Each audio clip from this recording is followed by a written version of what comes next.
জয় বাবা নীলেশ্বর। আমাদের কাজের অগ্রগতি জানানোর জন্য আমার এই ভিডিও। এইটা আমাদের সামনের দিকে ডিজাইন এবং সামনের দিকের যে অংশ ইট গাঁথা হয়েছে তার অংশটুকু তুলে ধরলাম। এইটা হচ্ছে আমাদের পরিক্রমা অঞ্চল। পরিক্রমা অঞ্চলের সাইড দিয়ে দক্ষিণ দিকে এইভাবে ডিজাইন তুলে ধরা হয়েছে। তার সামনের দিকে ও ডিজাইন থাকবে এবং পিছনের দিকেও থাকবে এবং আমরা একটা সুন্দর পিলারের মাধ্যমে সেই ডিজাইন এবং দৃশ্যগুলো তুলে ধরা হবে।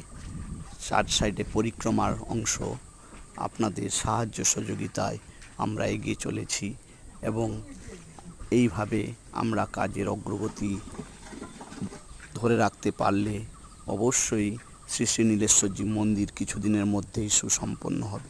ধন্যবাদ, নমস্কার।